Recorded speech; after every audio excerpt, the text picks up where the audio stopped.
Josué capítulo 24, nós temos nesse primeiro mês do ano falado sobre vitória, porque nós desejamos e cremos da parte de Deus que Ele tem um ano de vitória para todos nós, para a minha vida, para a tua vida, para que esse ano seja diferente de todos os outros que já passamos.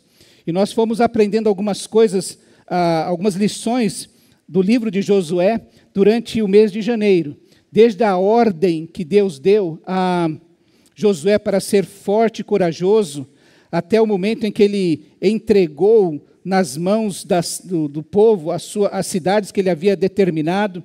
E nós damos um salto agora no livro de Josué.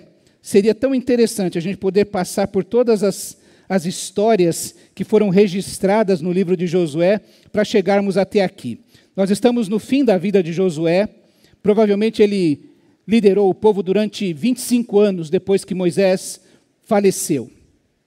Então, quero ler aqui o capítulo 24, e é um capítulo um pouco longo, mas eu prefiro ler melhor. Vou ler apenas os versículos que destaquei, e depois, durante o culto, a gente vai revendo. Você vai ficar com a sua Bíblia aberta para acompanhar. Os versos 14 e 15, que são tão conhecidos de nós, para as crianças, um dos primeiros versículos que nós aprendemos a decorar. Josué 24, 14 e 15 diz assim: Agora temam o Senhor e sirvam-no com integridade e fidelidade. Joguem fora os deuses que os seus antepassados adoraram além do Eufrates e no Egito, e sirvam ao Senhor. Se, porém, não lhes agrada servir ao Senhor, escolham hoje a quem irão servir, se aos deuses que os seus antepassados serviram além do Eufrates, ou aos deuses dos amorreus, em cuja terra vocês estão vivendo. Mas eu e a minha família serviremos ao Senhor. Amém? Hoje nós vamos falar do nosso coração. Não dos outros ou de quem quer que seja. Hoje nós queremos dar uma olhada e uma vasculhada dentro de nós. Então não vamos falar dos outros, nem das condições do tempo, muito menos das circunstâncias da vida. Como eu disse, foi um salto de 25 anos. O povo está praticamente estabelecido na terra de Canaã, aquelas promessas que foram feitas a Deus de levar o povo numa terra que mana leite e mel, está se concretizando e está chegando o final da liderança de Josué. Provavelmente, depois dessas palavras, alguns meses talvez, Josué tenha falecido. E Josué usou diante do povo alguns argumentos que convenceram o seu coração a dizer ao povo assim: eu e a minha família decidimos servir ao Senhor. Eu queria pensar com você, porque todo dia, e também tem que chegar um momento em que eu e você temos que tomar uma decisão diante de Deus, de falar assim: a partir de hoje, as coisas vão mudar. E que você precisa, talvez, fazer a mesma coisa que Josué, vasculhar o seu coração, vasculhar a sua história, vasculhar a sua trajetória para tomar essa decisão.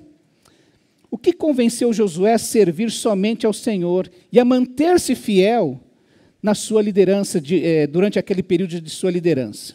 Eu tenho para mim que Josué analisou a sua trajetória histórica e compreendeu, olhando no passado, olhando cada detalhe que ele foi vasculhar, que só existe um único é uma redundância, né? Mas que só existe um motivo para servir ao Senhor. Só um. Reconhecer que Ele é o único Deus verdadeiro. Isso é muito sério, porque no nosso coração, no meu coração e no seu coração, deuses incontáveis pedem para sentar no trono de onde as decisões emanam, todos os dias, a cada momento. Outros deuses querem sentar no lugar do Senhor. Hoje, por isso que a gente não vai analisar as circunstâncias, você sabe o argumento tão antigo que todos os lugares, todas as religiões levam a Deus. E talvez você já esteja acostumado com isso e conviva com muitas pessoas que têm religiões diferentes da sua, a tal ponto que você já não sabe onde é que Jesus entra nessa história. Se de fato Ele é o único caminho, a verdade e a vida, ou se Ele está travestido de alguma coisa em alguma religião que também leva a Deus. Josué chegou a um ponto que, olha, nem os deuses do Egito, nem os deuses dos amorreus em cuja terra vocês estão, são coisa alguma. Só o Senhor é Deus. Não há outro Deus. Isso fez com que ele pudesse tomar uma decisão radical na sua vida. E alguns argumentos, então, convenceram o coração de Josué de que o Senhor é o único Deus verdadeiro. Eu gostaria que você saísse daqui hoje, dizendo para as suas tentações que só existe um Deus verdadeiro. Dizendo para o dinheiro que só existe um Deus verdadeiro. Dizendo para o sexo que só existe um Deus verdadeiro. Dizendo para os seus sonhos e projetos pessoais que só existe um Deus verdadeiro. Dizendo para os outros ídolos feitos de gesso, de madeira, seja lá do que for, que só existe um Deus verdadeiro, não existe outro Deus. E que, portanto, você pode confiar e se entregar e servir radicalmente a este Deus, que é o único verdadeiro. Não tenha medo de dizer não a estes deuses, de recusá-los, porque você sabe que este único Deus verdadeiro vai cumprir as suas promessas na sua vida, vai cumprir os seus propósitos na sua vida. Tenho para mim que Josué olhou a história e trouxe à sua memória tudo aquilo que eles haviam vivido naquele período todo. Por isso, preste atenção no que você vai ler agora aí na sua Bíblia. Nesse capítulo 24, então, Josué reuniu todo o povo, e me parece que Josué tem aquele mesmo privilégio que Jacó teve quando reuniu todos os seus filhos para dar bênção a cada um deles, então poder morrer tranquilo. E Josué parece que tem esse mesmo privilégio da parte de Deus de reunir todo o povo e lembrá-los a algumas coisas. E aí no versículo 2 diz assim: assim diz o Senhor, o Deus de Israel, há muito tempo os seus antepassados, até mesmo Tera, pai de Abraão e de Naor, viviam além do Eufrates e prestavam culto a outros deuses. Eu, porém, tirei Abraão, seu pai, da terra que fica além do Eufrates, e eu, não está o eu aí na sua versão, mas o sujeito está oculto, né? Eu o conduzi por toda a terra de Canaã, e eu lhe dei muitos descendentes. Eu dei-lhe Isaque, e a Isaque eu dei Jacó e Esaú, e a Esaú eu dei como herança os montes de Seir, mas a Jacó e os seus filhos desceram para o Egito. Josué chama a atenção do povo para uma história que começa 2091 anos antes de Cristo. 4.000 anos atrás de nós aqui. Quando ele fala de Abraão, foi quando Abraão saiu de Arã e foi para Canaã. Deus chamando, sai da sua terra, da sua parentela. Olha, povo, nós existimos hoje porque um dia Deus decidiu escolher um homem e reconstruir a sua história e reescrever a sua história. 1886 é o ano que Isaac provavelmente vai morrer. Em 1859, antes de Cristo, né, Jacó vai morrer. Então, Josué fala assim, olha, esse povo surgiu na história, na cronologia histórica, nesse tempo. Vocês precisam entender estas coisas. Volte o seu olhar, porque tudo que aconteceu de lá até aqui tem a mão de Deus. Depois, nos versos 5 a 7, ele chama a atenção para uma história mais recente. O Egito, e ele cita Moisés e Arão, e ele vai falar como é que se estabelece os profetas e os sacerdotes na nação de Israel, a estrutura religiosa para o povo de Israel. Diz no verso 5, então, de novo está o culto, eu enviei Moisés e Arão, e eu feri o Egito com pragas, com as quais eu os castiguei depois eu tirei vocês de lá. Quando eu tirei os seus antepassados do Egito, vocês vieram para o mar, e os egípcios os perseguiram com carros de guerras e cavaleiros até o Mar Vermelho. Os seus antepassados clamaram ao Senhor, e eu pus trevas entre vocês e os egípcios. Eu fiz voltar o mar sobre eles, e para encobri-los, vocês viram com os seus próprios olhos o que eu fiz com os egípcios.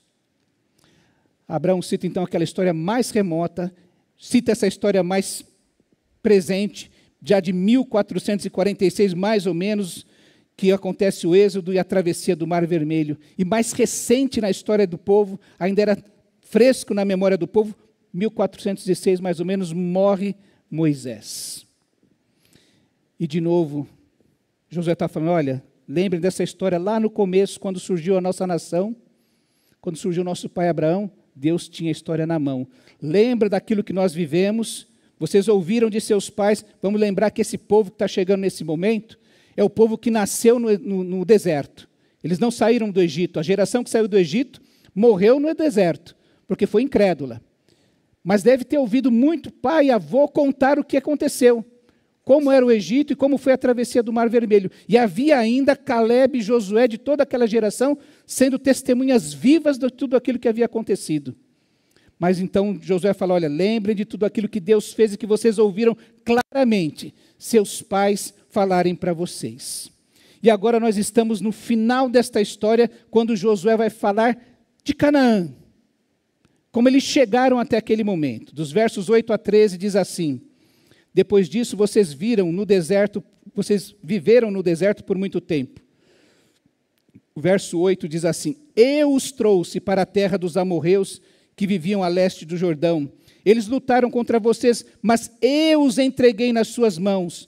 Eu os destruí diante de vocês, e vocês tomaram posse da terra deles. Quando Balaque, rei de Moabe, filho de Zippor, se preparava para lutar contra Israel, mandou buscar Balaão, filho de Beor, para lançar maldição sobre vocês. Eu, porém, não quis ouvir Balaão, de modo que ele os abençoou vez após vez, e eu os livrei das mãos deles. Depois vocês atravessaram o Jordão e chegaram a Jericó. Os cidadãos de Jericó lutaram contra vocês, assim como os amorreus, os ferezeus, os cananeus, os hititas, os girgazeus, os heveus, os jebuseus. Mas eu os entreguei nas mãos de vocês. Eu enviei vespas para expulsá-los de diante de vocês, como fiz aos 2 reis amorreus. Não foram a espada e o arco que lhes deram a vitória. Foi assim que eu dei a vocês uma terra que não cultivaram e cidades que vocês não construíram. Vocês moram nelas e comem de vinhas e olivais que não plantaram. Se Moisés morre mais ou menos em 1406 a.C., é o ano que Josué se torna líder. E vai morrer mais ou menos em 1431. Josué, então, traça essa linha cronológica desses 600 anos em que a história tem um propósito, tem um plano. Não é dirigida pelo acaso. Vocês moram nelas e comem de vinhas e olivais que não plantaram, porque foi essa a promessa que eu fiz desde o começo, que eu levaria vocês a morar numa terra que mana leite e mel. E tudo o que aconteceu nesses 600 anos não foi por acaso. Tinha um propósito muito específico. É interessante que no verso 12, que nós acabamos de ler, fala sobre vespas. Eu confesso, meus irmãos, mais de 60 anos frequentando a igreja, falei, eu não estou lembrado dessa história de vespas. E eu fui pesquisar. Êxodo 23, 27 diz assim, mandarei adiante de vocês o meu terror, que porá em confusão cada nação que vocês encontrarem. Farei que todos os seus inimigos virem as costas e fujam. Enviarei vespas entre os heveus, os cananeus e os hititas, para expulsá-los de diante de vocês. Não os expulsarei em um só ano, caso contrário, a terra se tornaria desolada e os animais selvagens se multiplicariam, ameaçando vocês. Eu os expulsarei aos poucos de diante de vocês, até que vocês se multipliquem o suficiente para tomarem posse da terra. E no verso 24, Josué lembra aquilo que foi prometido em Êxodo, que o Senhor diz, eu enviei vespas para expulsá-los de diante de vocês. A história não é movida ao acaso. Você precisa compreender isso. Eu sei que muitas vezes a gente olha para as coisas que estão acontecendo e fala assim, onde é que está o Senhor nessa história? Parece que tudo degringolou.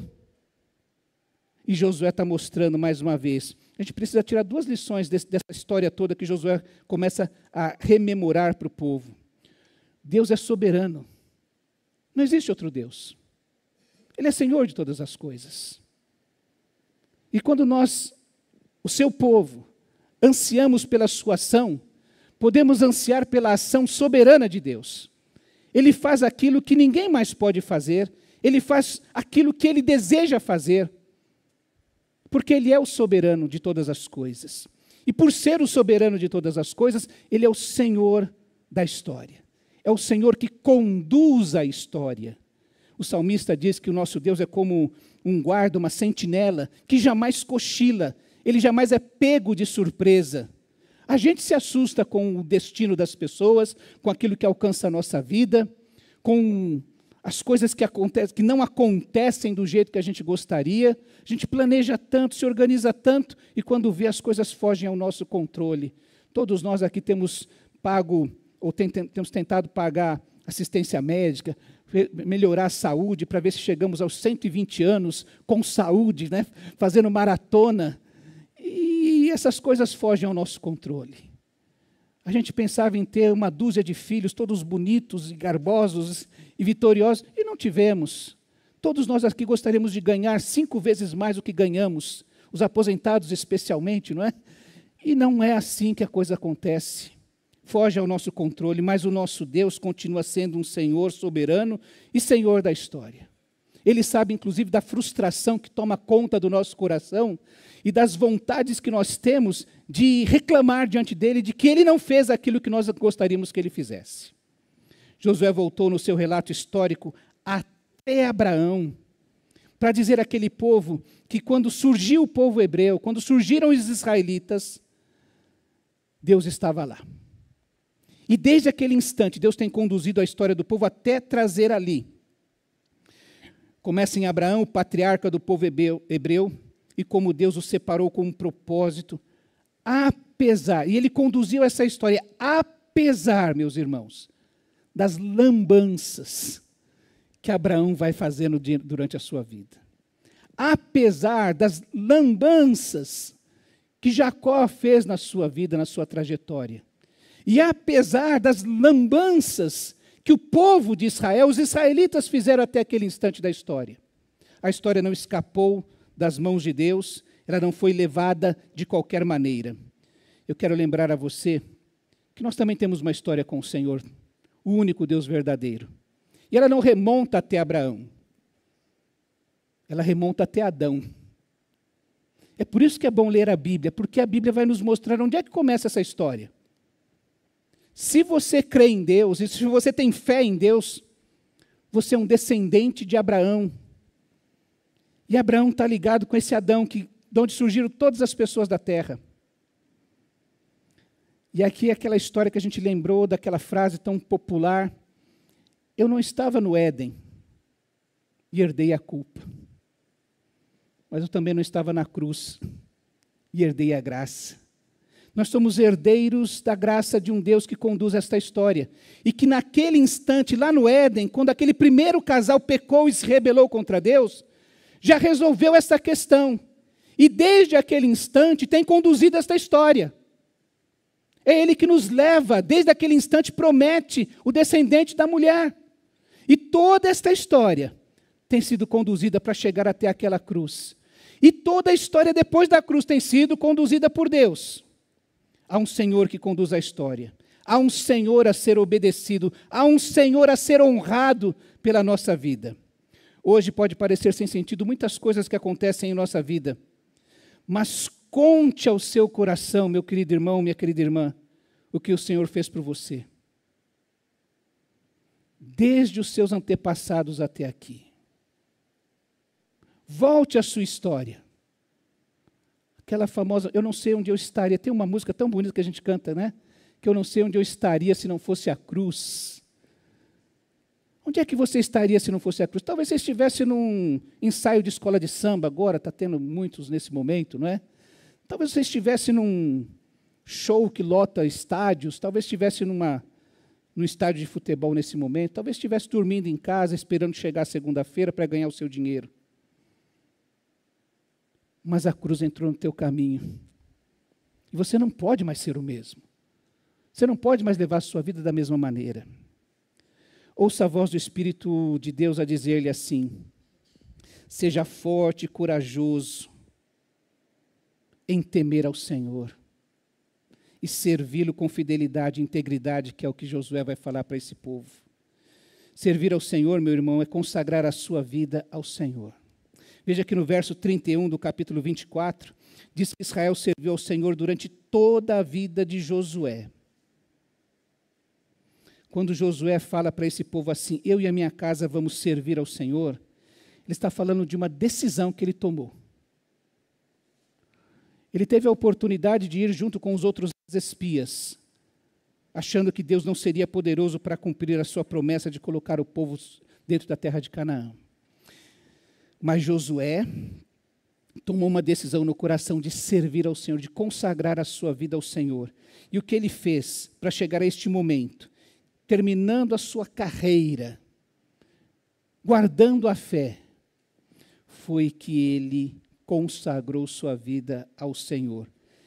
E, meus irmãos, presta atenção. Depois que Josué se convenceu que há um único Deus verdadeiro, e é isso que falta para mim e para você para tomar uma decisão, ele desenvolveu, em primeiro lugar, um coração grato. Interessante, agora que eu estou lembrando que comecei esse culto, lembrando que a gratidão é um sentimento muito sofisticado, só os crentes maduros conseguem desenvolvê-lo. Ele desenvolveu um coração grato. Um coração grato não esquece a história. Conhece alguém que tem gratidão por sua vida? Porque você um dia o socorreu? Aquela pessoa que fala assim para você, poxa, onde você chega? Poxa, aceitei Jesus por tua causa. Foi você que me levou, me evangelizou. Um coração grato não esquece.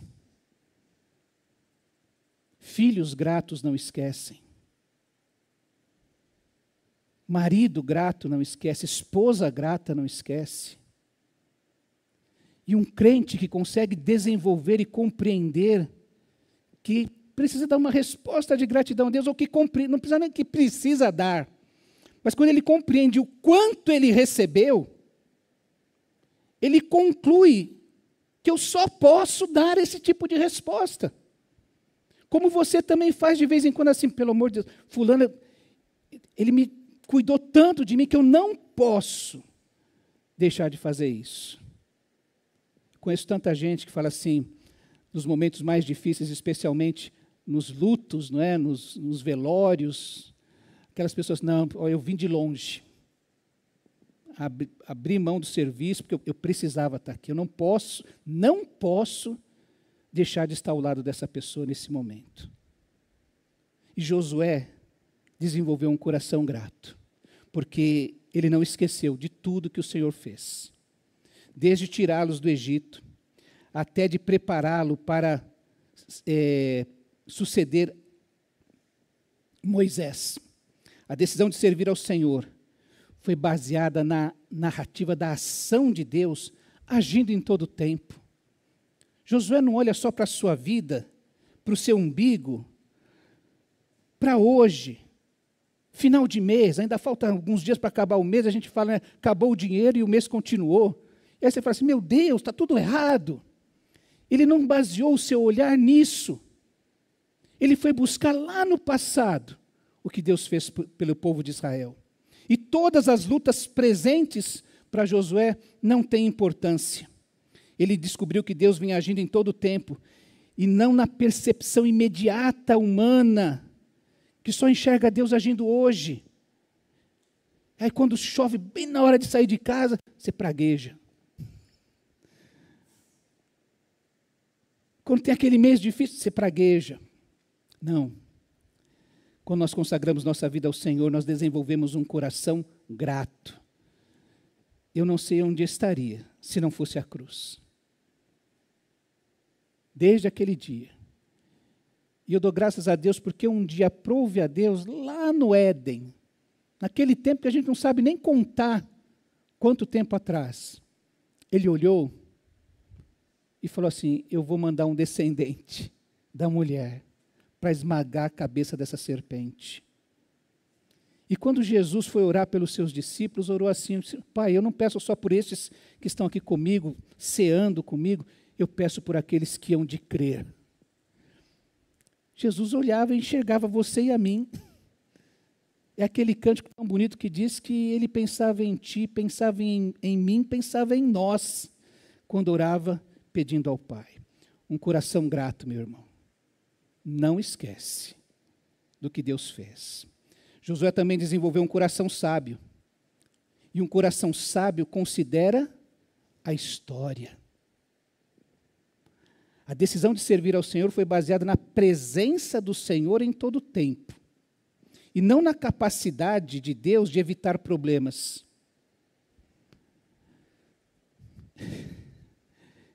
A gente falava sobre a fé essa semana, e tem gente que tem uma fé assim, tão grande, e aí joga o problema para o outro. E Josué descobre que Deus, ele tem uma capacidade durante a história, não de evitar os problemas, que por vezes nós nos envolvemos. Lembra que o povo de Israel vagou 40 anos no deserto? Não foi porque Deus quis que ele fizesse isso. Foi porque ele precisava se purificar da sua idolatria. Josué está chamando o povo para mais uma vez reafirmar o seu compromisso com o Senhor, porque, olha, vocês vão enfrentar situações, a gente vai depois descobrir no livro de Juízes como o povo e nós somos tão instáveis diante do Senhor. Mas um coração sábio volta para a história para perceber que Deus usa os problemas para nos conduzir aos seus propósitos. É por isso que Paulo vai falar assim, todas as coisas, Deus faz com que todas as coisas concorram conjuntamente. Se eu olhar só um aspecto aqui, eu falo assim, não, Deus perdeu o controle. Mas quando eu olho como, tem uma música que fala de Deus como um tapeceiro, a gente enxerga a tapeçaria que ele está bordando do lado de baixo, a gente encontra nó, um monte de coisa feia. Mas quando a gente olha de frente o que Deus está fazendo, a obra que Deus está fazendo, a gente consegue compreender e aí se encanta com aquilo que Deus está fazendo. Deus não evita os problemas e muitos problemas que nós estamos enfrentando, porque nós entramos neles. Mas Deus conduz a história para os seus propósitos. E foi assim que Abraão saiu de Harã, vagou por aquela terra, foi parar no Egito, mentiu, Jacó enganou, e Deus nunca perdeu o controle da história. Isso aqui, ó, a terra Raabe, a prostituta que nós vimos, entrou na genealogia de Jesus, porque Deus controla a história, Ele é soberano. E Ele derramou graça sobre aquela mulher. Um coração sábio, meus irmãos, considera a história. Por fim, um coração compromissado. Josué desenvolveu esse coração compromissado. E o coração compromissado, ele assume a história. Meus irmãos, vamos parar de ficar jogando sobre Deus as responsabilidades que são nossas, das decisões que são nossas. A decisão de servir ao Senhor foi baseada no compromisso sincero de obedecer às ordens do Senhor e não na sua própria capacidade pessoal de cumpri-las. Lembra que a ordem de Deus para Josué, qual foi? Seja forte e corajoso. Para que você avisa uma pessoa que ela precisa ser forte e corajosa? É que nem que você fala, se alguém indica o caminho, já fala assim, ó, cuidado em tal lugar para você não perder, entrar na rua errada, porque é difícil aquele caminho. Cuidado, tal estrada que lá está ruim. E quando Deus fala para Josué, Josué, você precisa ser forte e corajoso, porque você vai enfrentar muitas batalhas. Aquelas que vêm de dentro do seu coração. Quem de nós, quando assume uma responsabilidade, aliás, esse é o argumento mais comum na vida de uma igreja. Eu não sei se eu sou capaz. Eu não sei se eu posso. Quem de nós não enfrenta isso de dentro do seu próprio coração? Quem de nós não enfrenta esta brecha que o inimigo usa para dizer assim, não é você. Você não é capaz. Não é possível que seja você. Quem de nós não enfrenta pressões externas? O próprio apóstolo Paulo falou sobre isso. Pressões internas e externas sobre mim para realizar o seu ministério. Josué só tinha algo que ele poderia oferecer ao Senhor. A sinceridade em obedecer a Deus. O Senhor está mandando eu ser forte e corajoso, então eu vou ser forte e corajoso. Eu vou me agarrar ao Senhor. Todas as vezes que eu tiver um negócio que vai exigir força e coragem de mim, eu vou olhar para o Senhor falou, eu estou tentando ser. Agora vem me socorrer, vem me ajudar. Foi por isso, meus irmãos, que no verso 27 diz assim, depois que Josué falou, olha, vocês vão escolher o que vocês vão servir. E o povo disse, não, nós vamos servir o Senhor. Nós reafirmamos tudo o que você disse a nós. Mas no verso 27, Josué diz assim, ele pega uma grande pedra, deixa eu ler do verso 26 em diante. Josué registrou estas coisas, tudo o que aconteceu, a resposta que o povo deu, aquilo que Josué estava dizendo ao povo. Josué registrou estas coisas no livro da lei de Deus. Depois ergueu uma grande pedra ali sob a grande árvore, perto do santuário do Senhor. Então disse ele a todo o povo, vejam esta pedra. Ela será uma testemunha contra nós, pois ouviu todas as palavras que o Senhor nos disse. Será uma testemunha contra vocês, caso sejam infiéis ao seu Deus. Nós aprendemos que os memoriais são importantes para nós. Estão lembrados? Aquelas 12 pedras que eles recolhem quando atravessam o rio, e eles montam um memorial. Passam-se 25 anos, e Josué mais uma vez vai fazer um memorial, porque estas coisas não podem se perder na nossa memória. Eu queria que você trouxesse à sua memória nesse instante, o dia que você falou, Senhor, já que o Senhor morreu no meu lugar, já que o Senhor assumiu os meus pecados, já que o Senhor carregou as minhas dores, eu entrego a minha vida a Ti. Começou a sua história com Jesus. Quero convidar você a trazer isso à sua memória. E quando surgirem as questões, os problemas, você possa mais uma vez reafirmar, Senhor, desde o dia que aceitei Jesus, desde um hino, desde o dia que aceitei Jesus, é céu para mim. E desde o dia que aceitei Jesus, a minha vida, a trajetória da minha vida mudou. E agora eu não posso mais deixar de ser grato a Deus. Eu não posso permitir que este problema de hoje, essa questão que aconteceu agora há 1 hora atrás, mude a minha fé e o meu compromisso com o meu Senhor. Eu preciso mais uma vez cair aos pés do Senhor Jesus, para que daqui a pouco, meus irmãos, nós vimos aqui que Abraão passou, Isaac passou, Jacó passou, Moisés passou, Arão passou, Josué passou, e eu e você vamos passar. Não tenha dúvida. A menos que Cristo volte, você e eu, e uns aqui estão mais próximos de passar do que outros, se tudo correr naturalmente. Que a gente, quando lembrarem de nós, quando forem escrever o epitáfio lá na nossa pedra, no jazigo, onde você vai ser enterrado, possa ver exatamente isso que se fala de Josué. Durante toda a vida de Josué, ele serviu ao Senhor. Que não nos lembrem porque caímos, porque abandonamos, porque ficamos pelo deserto, porque demos um relatório falso, porque fomos pessoas que negaram a fé em Cristo Jesus. Você quer vitória? Você quer um ano de vitória? Igreja, IB Parque, você quer um ano de vitória? Amém, Amém ou não? Amém. Pode falar bem alto, irmão Olga. Dá aquele grito. Amém, irmãos? Amém. Então, vamos ser fortes e corajosos. Vamos servir ao Senhor. Eu, a minha família, eu, a minha boca, os meus olhos, os meus ouvidos, o meu coração, a minha agenda, tudo vai servir ao Senhor. Amém? Fecha os teus olhos. O Senhor está nos propondo exatamente isso. Olha, eu tenho um propósito todo especial para a sua vida.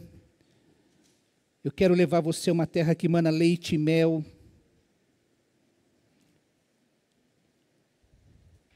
Eu preciso que você seja forte e corajoso. Que você confie no Senhor. Que o livro desta lei não se aparte da sua vida. Que você se dedique a estas coisas. Que essa seja uma decisão do seu coração. Não há ninguém, não há circunstância, não há condições. É uma decisão do seu coração diante do seu Deus, o soberano, o Senhor de toda a história.